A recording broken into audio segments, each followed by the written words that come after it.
Another holiday flick I feel that does not give much respect at all, that didn't do so well, was I'll Be Home for Christmas with Jonathan Taylor Thomas. Is it really that bad as they say it was, or can I bring this Christmas flick to justice? Find out right now in this review. Ho ho ho ho! This is Big D's Entertainment Rankings and Reviews. Ho ho ho!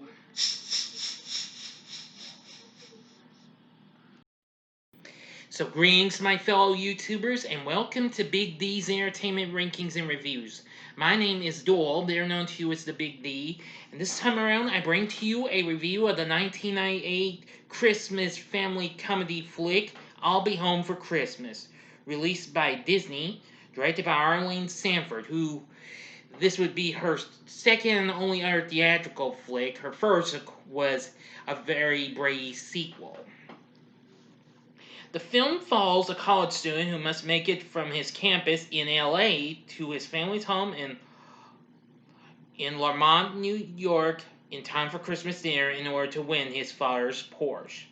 The film stars Johnathan Taylor Thomas as our main protagonist, along with Jessica Biel and Lavorna, plus Sean O'Brien and Gary Cole, who of course recently played Mr. Brady in a very Brady sequel, and its predecessor, the Brady Bunch movie, co-star in this. Now, I'll do my best not to spoil this because this is kind of rare. It's pretty rare, but this film really tanked big time. So be ready, because I am in a way going to defend this chunk of coal. In a way. Anyway, our main character is 18-year-old Jake Wilkinson. He's attending a boarding school in California and has not been home for any holidays since his mother died and his father remarried 10 months later. Well, it's a few days before Christmas Eve, and his father offers to give him his vintage 1957 Porsche 356 if he's home by 6 o'clock Christmas Eve for Christmas dinner.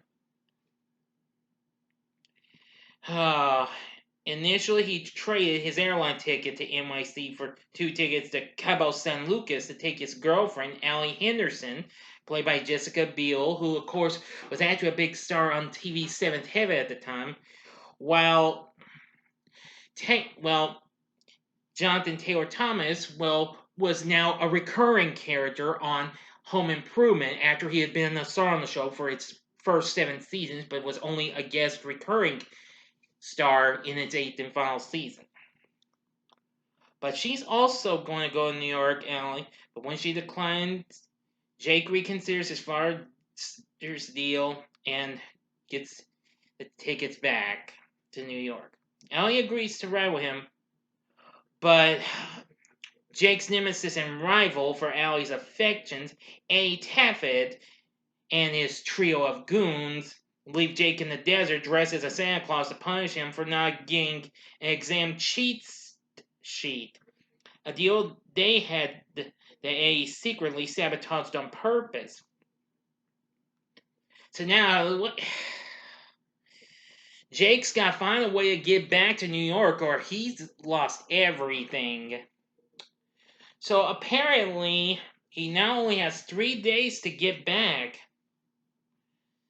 Well, along the way, he runs into a simple-minded thief who's driving a bunch of stolen kitchen goods to his dealer near New York. And then soon a police officer takes, them to a children's hospital where they actually try to give stuff to youngins, which that's pretty funny. And soon, the officer decides to take Jake to Nebraska to help him win back his wife. Which is absolutely funny. And Allie's just getting into a squabble with Eddie and what have you. So she wants to decide to spend the night at a novelty hotel in a Bavarian village, the Amana Colonies in Amana, Iowa. But once Jake sees Allie giving a quick smooch underneath the mistletoe. He's tore up and he manages to try to get back. And soon, apparently, more stuff takes a turn for the worse. And Jake runs in a marathon, what have you, wins money, but soon realizes he feels bad a little bit and gives it to the who should have won, you know. But I'm not gonna tell you that is. Just bear with me. But soon he manages to get back home, though it's aboard a cargo plane. But he soon makes it back and makes him reconciles with Allie. But that's all the ending I'm telling you. I'm not going to spoil anymore because this I'm just going to have to let you watch. But anyway, yeah, some of the cast was sort of hit or miss and what have you. Now, I did like Johnathan Taylor Thomas's performance as Jake, and Jessica Biel was very good as Allie. The rest, like I said, was kind of hit or miss in my view. Now, Gary Cole wasn't too bad. And Eve Gordon, who plays, his new wife, Carolyn, and Lauren Maltby, who plays Carolyn's daughter, Tracy. Not too bad. But anyway, John Debney did the score for this, which was good, which was pretty good. But anyway, the film got released in November of 1998, but unfortunately, the film was a commercial disappointment. The film failed to make only $12 million against its $30 million budget, henceforth making it a dud, a bomb at the box office. And I can't really complain about that. But this was, in a way, a guilty pleasure of mine. I watched this several times when it came on Stars, about, I believe, a year or two later. But I never got to see this again. I might have seen it on ABC Family, now Freeform. But more recently, I just watched it on Disney Plus, since I watched it for the first time in a few years on the same thing back in July, as I was having a little Christmas in July feel to it.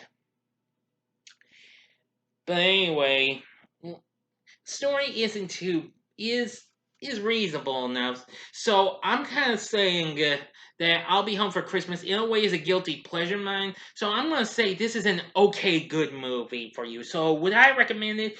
Well, give it one try, give it one viewing, and that's it. If you're not satisfied, well, I can't say I didn't try. All right.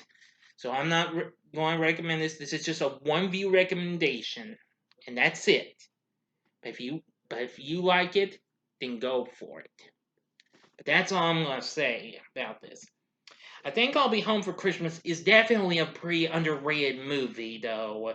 And and again, the film is on Disney Plus. If you haven't seen it, like I said, give it one try, one viewing if you've not seen it. Excuse me. Anyway, now what are your thoughts on I'll Be Home for Christmas? Please tell me in the comment section below. If you like this video, click the like button below, subscribe to my channel as well, and be a part of the Big D Nation. Now, next time I will have, a couple of one-word movies, because I've added a little more at the last minute for some movies coming up. So tomorrow I will be doing my review of Pollyanna, but I will also be reviewing Anastasia as well, since that's on Disney Plus as well. Now I haven't seen that movie in ages, so I'm going to revisit that, and I will review that soon.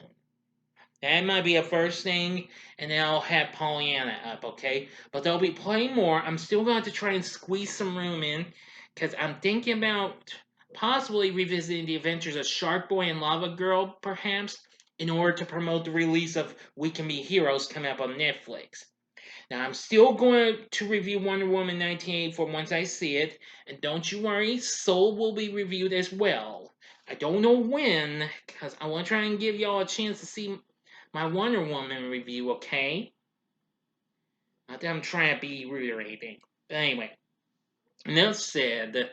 Thanks for watching my review of I'll Be Home for Christmas, and if you like this, check out some of these other fun-filled reviews. In the upper left-hand corner is my recent review for another underrated comedy for Christmas, that being Christmas with the Cranks.